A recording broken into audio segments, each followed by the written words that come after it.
तो greetings meetings and new beginnings with all of you. कैसे हैं आप लोग? उम्मीद है आप लोग बहुत बढ़िया रहेंगे। तो मैं बता दूं, मैं भी बहुत बढ़िया हूँ।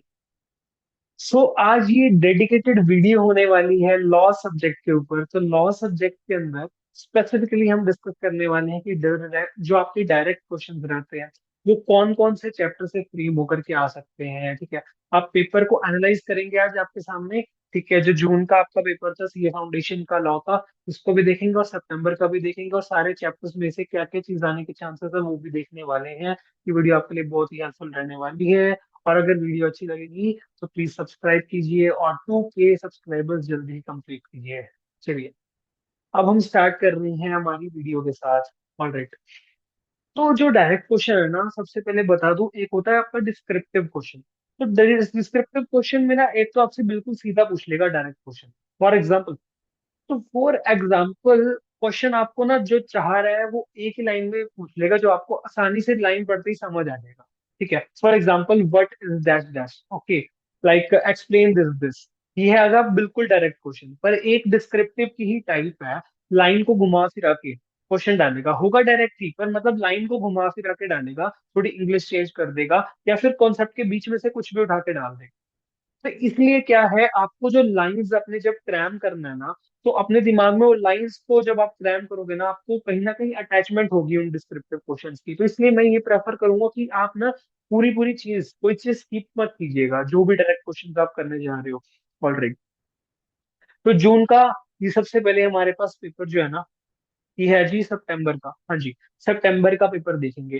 तो जिन्होंने कॉन्ट्रैक्ट नहीं किया तो उनके लिए स्पेशली वीडियो है, पर जिन्होंने कर लिया है तो उनके लिए भी डायरेक्ट क्वेश्चंस तो मैं आपको बताने वाला हूँ। ठीक है, so here will be the thing, here will be the thing. Alright, तो अब क्या होने वाली है जो चीज है, अब देखिए। सबसे पहला जो मैं आपको बताता हूँ, डायरेक्ट क्वेश्चन किस चैप्टर में से आ रहे हैं। ऑलराइट, ये देख, ये आपका क्वेश्चन नंबर एंड ये रहा। ऑल राइट है, क्वेश्चन नंबर देख लेते हैं, पार्ट सी है। क्वेश्चन नंबर है आपका फोर्थ का, जो आपका सी पार्ट है, ये है explain the types of laws in the Indian legal system considering Indian regulatory framework. All right, अब ये आपसे ना लाइन टू लाइन क्वेश्चन इसने पूछे कि भाई मेरे को बता दो कितने टाइप्स के लॉज होते हैं, और जो भी आपने बुक से एज इट इज पढ़ा था उसको क्या करना है, पेस्ट करना है। ठीक है, first of all copy in your mind and then you have to paste in your exams. All right, अब ये है जून का पेपर, यहाँ पे भी दिखा देते हैं। यहाँ पे भी आपका डायरेक्ट क्वेश्चन है। ये देखो, ये तो एलएलपी का क्वेश्चन है। और ये आ गया। हाँ जी, ये भी फोर्थ का सी है। तो फोर्थ का सी जनरली रिपीट हो रही है, अभी आप देख सकते हो, क्या पता अब जैन में भी फोर्थ का सी ही आए ये क्वेश्चन। ठीक है, तो अब यहाँ पर देखिए एक चीज, कि यहाँ पर ना एक चीज हो रही है, क्या हो रही है कि ये डायरेक्ट क्वेश्चन पूछ रहा है। इस क्वेश्चन, इस चैप्टर में से कौन सा, ये इंडियन रेगुलेटरी फ्रेमवर्क है। एक बार इसने टाइप्स ऑफ लॉज पूछा, और एक बार इसने पूछा ये कि डिफाइन करो सेबी को, आरबीआई को, इंसॉल्वेंसी एंड बैंक्रप्सी बोर्ड को। ठीक है, मतलब जनरली क्वेश्चन रिपीट नहीं होते, कई बार चांस होता है कि रिपीट हो जाए, उस कॉन्सेप्ट में से रिपीट हो सकते हैं, पर एज इट इज रिपीट नहीं होते। तो ये डायरेक्ट क्वेश्चन है ना, तो ये चैप्टर है इंडियन रेगुलेटरी फ्रेमवर्क। ऑलराइट, अब इसमें से आएगा तो डायरेक्ट क्वेश्चन, ये तो हमें कंफर्म है। पर अब क्या आ सकता है, अब ये भी देख लेते हैं जनवरी के लिए, है ना। तो इसके अंदर आपको कोई डेफिनेशन तो पूछेगा नहीं, what is law, what is the sources of law, the process of making a law. हाँ मतलब अगर उसने स्टेप में डिवाइड करे हो, जैसे 3 पार्ट्स में डिवाइड करे हो, तो पूछना चाहे तो पूछ भी सकता है, पर मेजरली नहीं पूछेगा। तो ये क्वेश्चन अभी आया था आपका सितंबर में, types of law as it is आपने चेपना था। ठीक है, ये देखो, civil law, common law, 4 type के जो भी लॉ थे ना, वो एज इट इज चेपना था। ऑल राइट, तो एनफोर्सिंग द लॉ, अब इसके अंदर आ गई मिनिस्ट्री। तो मिनिस्टर ऑफ फाइनेंस आपका जून में आ गया था, ये आप एक बार के लिए क्या कर सकते हैं, स्किप कर सकते हैं। तो जो चीज नहीं पूछी गई इसी न्यू कोर्स के चलते हुए अभी, तो वो चीज आने के बहुत ज्यादा चांसेस हैं। ठीक है, लाइक ये मिनिस्टर ऑफ कॉर्पोरेट अफेयर्स बहुत इंपॉर्टेंट है, क्योंकि MCA major role commerce industry में प्ले करता है, ये पूछ सकते हैं। Alright, then minister of home affairs आपका बचा है, लॉ एंड जस्टिस बचा है। सेबी और आरबीआई पूछ लिया है, तो वो नहीं करने की जरूरत। और मैं देख लेता हूँ और क्या चीज थी। सो सी फाउंडेशन का ये रहा। Insolvency and bankruptcy board of India था ऑलरेडी। तो insolvency and bankruptcy board of India भी, सेबी भी, आरबीआई भी। और मैंने एक चीज पहले क्या बोली थी कि यहाँ पर मिनिस्टर ऑफ फाइनेंस, हाँ मिनिस्टर ऑफ फाइनेंस आने के चांस है। मैंने पहले गलती से बोल दिया था कि मिनिस्टर ऑफ फाइनेंस आया, मिनिस्टर ऑफ फाइनेंस नहीं आया। तो ये आने के भी बहुत ज्यादा चांस है कि आपको स्टेप में डिवाइड करके 1 to 3 पार्ट्स बना करके पूछ ले, डिफाइन दिस, ठीक है। तो अब एक टॉपिक जो स्किप हुआ है ना इसमें से, ये structure of the Indian judicial system, ये अभी तक नहीं आया। तो इसके आने के ना बहुत ज्यादा चांसेस हैं कि एक बार भी नहीं आया। तो इस बार ऐसे क्वेश्चन आने के बहुत चांसेस हैं जो आई से अभी तक इग्नोर कर रहा था, या तो आप इग्नोर कर रहे हो कि आप करके नहीं जा रहे जिन क्वेश्चंस को, तो वो आ सकते हैं क्वेश्चंस, ठीक है। फिर नेक्स्ट, अब आ जाती है जी एलएलपी। Alright, LLP. एलएलपी में से भी डायरेक्ट क्वेश्चन आता है। केस स्टडी छोटी मोटी बनकर आ जाती है, ठीक है, बट मेजरली डायरेक्ट क्वेश्चन देखने को ही मिलते हैं। लाइक अभी क्या आया था मैं आपको दिखाता हूँ। के अंदर आपका आएगा, ये देखो ये डेफिनेशंस, ये आपका जून में देखने को मिला था। ये आपका जून में देखने को मिला, ये देखो, ये रहा एलएलपी। एग्जैक्ट डेफिनेशन बता दो जी 6 नंबर में। 6 नंबर ना आसानी से दे रहे हैं यार, एलएलपी में भी दे रहे हैं और आपका फर्स्ट क्वेश्चन में भी दे रहा है। मतलब कुल मिलाकर फर्स्ट चैप्टर जो आपका था, कुल मिलाकर के कितना हो गया, 12 नंबर का बैठ है, ठीक है। 12 नंबर आपके लिए स्कोर करना आसान हो जाएंगे जब दो चैप्टर बहुत आसानी से कर लोगे, क्योंकि यहाँ पर कटने के भी चांस नहीं है नंबर। और ये देखो सितंबर में क्या आया है, दिखा देते हैं। सितंबर का क्वेश्चन, सितंबर जब डायरेक्ट क्वेश्चन अटेम्प्ट करते हैं ना, तो कॉन्फिडेंस भी रहता है कि भाई गलती नहीं हो सकती यहाँ पर, क्योंकि एज इट इज मैंने बुक की चीज अगर लिखी होगी तो मुझे गलती का लगेगा ही नहीं, कहीं मेरी गलती हो पाएगी। ये देखो, ये आ गया 6 नंबर की चीज, ठीक है। स्मॉल एलएलपी, और आपका ये सर्कमस्टांसेस जहाँ पर चेंज हो सकता है नाम, ये देखो मैंने दिखाया ही था एलएलपी के। एलएलपी एलएलपी एलएलपी, ये जैसे इनकॉर्पोरेशन वाला प्रोसेस है, तो ये डायरेक्ट पूछ सकता है आपसे 6 नंबर में, कहीं से भी आ सकता है इसमें से डायरेक्ट क्वेश्चन, क्योंकि सारे डायरेक्ट क्वेश्चन ही बन रहे हैं इसमें। अब ये आपका सेक्शन 70, ये आया था ना change of name. As it is notwithstanding से लेकर के लास्ट तक लिखना था, इसमें फुल मार्क्स मिलते हैं, ठीक है, जिसको भी आपका सितंबर में आया है क्वेश्चन। अब आ जाओ जी नेगोशिएबल। अब नेगोशिएबल में से ना कुछ भी आ सकता है। ये क्वेश्चन रिपीट भी करे इन्होंने, जैसे आपका ये वाला क्वेश्चन था ना, रिपीट करा है, दिखा देते हैं।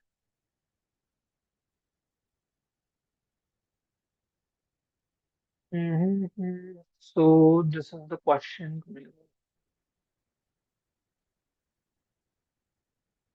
ये रहा जी डिसऑनर वाला। ये डिसऑनर वाला सेक्शन 138 रिपीट हुआ, जून में भी हुआ, सितंबर में भी हुआ। अब आने के कम ही चांसेस है, पर आ सकता है, कुछ कह नहीं सकते। कहीं ना कहीं पार्ट्स में डिवाइड करके फिर से पूछ ले तो कुछ कह नहीं सकते, है ना। तो ये देख, मतलब आएगा तो सही डायरेक्ट क्वेश्चन, इतना कंफर्म है आपका।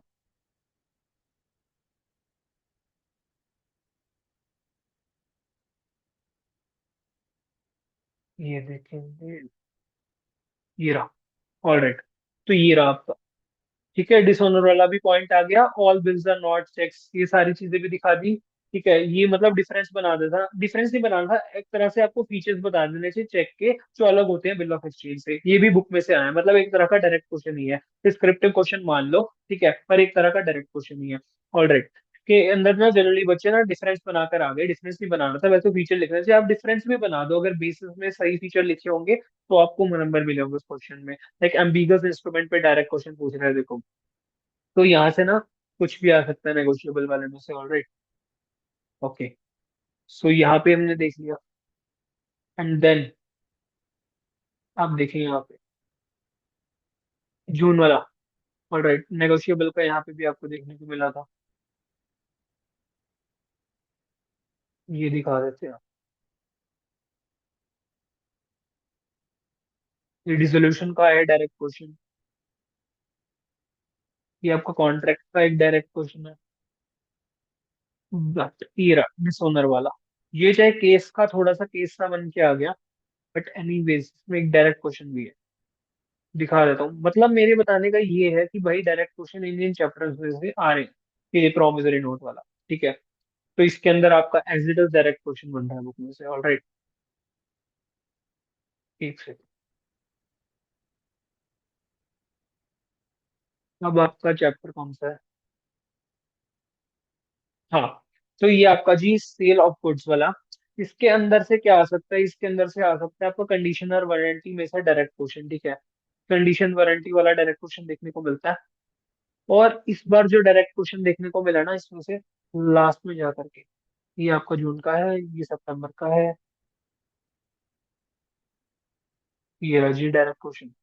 ऑप्शन सेल में से डायरेक्ट क्वेश्चन आया है, तो आने के चांसेस हल्के हल्के हैं। पर यार ऑप्शन सेल एक फेवरेट टॉपिक बन गया, क्योंकि जून में भी आया और सितंबर में भी डाल रहे हैं, तो भाई जनवरी में भी आ सकता है, चाहे केस की फॉर्म में आए चाहे डायरेक्ट की फॉर्म में आए। अच्छी तरह करके जाना।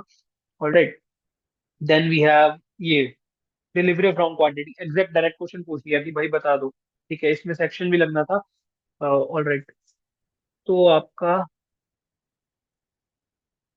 अब आ जाओ जी, हाँ, जून के क्वेश्चन पे। सेल ऑफ गुड, यहाँ पे कोई आया क्या डायरेक्ट क्वेश्चन? यहाँ पे कोई डायरेक्ट क्वेश्चन आया? ये केस स्टडी बनी हुई है। हम्म। यहाँ पर मेजरली जून वाले में केस स्टडीज आई थी इसकी। बट अब आगे मेन चीज आपकी जो है,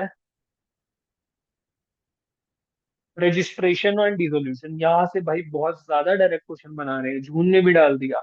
जून के बाद अब आपका सितंबर में भी डाल दिया है ना। ये देखो, आपका जून का पेपर भी दिखा देते हैं। अभी पढ़ा था यहाँ पर हमने, एक क्वेश्चन था जी डिसोल्यूशन का एग्जैक्ट। सीधा पूछ रहे हैं, मतलब सीधा। अगर सीधा पूछेंगे सीधा जवाब दे देंगे तो भाई नंबर भी सीधे मिल जाएंगे। कहीं नहीं कटने वाले, केस स्टडी नहीं है, डायरेक्ट क्वेश्चन है। मतलब आपको सीधा सा बता रहा हूँ कि भाई डायरेक्ट क्वेश्चन आएगा। ठीक है। एक कंपनी वाले मैं पहले देखो कंपनी का भी बता देता हूँ। कंपनी वाले में से देखो डायरेक्ट क्वेश्चन आया है ओपीसी के ऊपर, तो कंपनी में से भी कोई सी भी कंपनी के बारे में पूछ सकते हैं। यहाँ पे ये देखो आपका कंपनी एक्ट, ये कंपनीज एक्ट में से भाई आ सकती है, कोई भी चीजें आ सकती हैं। कंपनीज एक्ट में जैसे ओपीसी का पूछा, और आपका सितंबर में किसका पूछा है? सितंबर में इसने आपसे पूछा था कॉर्पोरेट व्हील के बारे में जी। कॉर्पोरेट व्हील और मेमोरेंडम एंड आर्टिकल्स का इफेक्ट पूछा है।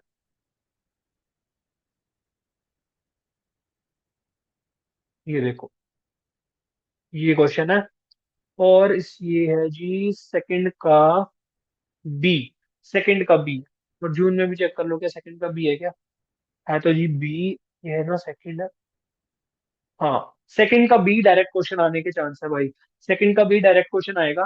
कंपनी में से आएगा, तो एक डायरेक्ट क्वेश्चन कंपनी का कुछ भी आ सकता है। अच्छी तरह कंपनीज भी प्रिपेयर कर लो अगर आप कॉन्ट्रैक्ट छोड़ के जा रहे हो मेजरली तो। ठीक है।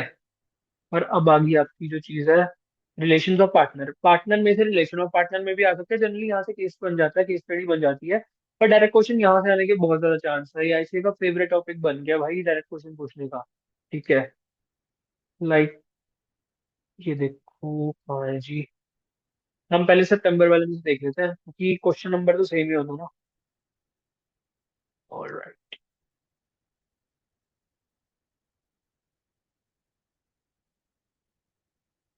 पीछे जा कर है फिफ्थ। Very good. ओके। ये रहा फिफ्थ का बी। यहाँ पर देखो डायरेक्ट क्वेश्चन पूछ रहा है कि कोर्ट किन सर्कमस्टेंसेस में जो पार्टनर का है, पार्टनर को डिसॉल्व, पार्टनर पार्टनर के सूट पे डिसॉल्व कर सकता है फॉर्म को। ऑलराइट।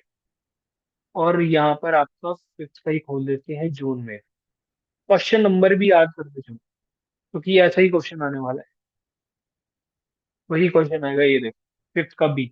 तो भाई नंबर भी देख लो यार, मैच कर रहे हैं यार दोनों पेपर्स में, मतलब यही नंबर आने वाला है। ठीक है। यही पार्ट आने वाला है। और यही डायरेक्ट क्वेश्चन बन के आएगा, मतलब एज इट इज नहीं आएगा, यही क्वेश्चन नहीं पूछेंगे, पूछेंगे तो डायरेक्ट ही। ठीक है, तो इतने सफिशिएंट है ये सारे डायरेक्ट क्वेश्चन कि आपको ना आराम से 30 एक नंबर तो स्कोर करने में मदद कर देंगे। चाहे वो कॉन्ट्रैक्ट के भी देख लो, स्पेशल कॉन्ट्रैक्ट अच्छी तरह कर लेना कॉन्ट्रैक्ट में, वहां से डायरेक्ट क्वेश्चन पूछता है।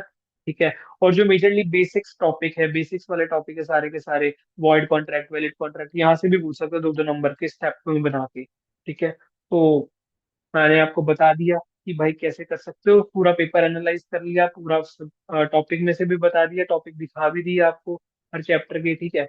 ये सारे चैप्टर आपको दिखा दिए। तो भाई अब क्या करना है आपको, आपको सब्सक्राइब करना है, आपको कमेंट करना है, अगर कोई डाउट रह गया, कोई गलती होगी तो भाई सॉरी, माफ करना है, ठीक है जी। तो प्लीज अपना सपोर्ट दिखाते रहिएगा। ये वीडियो थोड़ी सी मेरे को लगता है बहुत जल्दी जल्दी बन गई है, तो सॉरी। तो नेक्स्ट वीडियो में थोड़ा सा क्या करेंगे, पेशेंस करेंगे और बढ़िया से बनाएंगे वीडियो। और अभी के लिए इतना ही, चलिए, थैंक यू सो मच।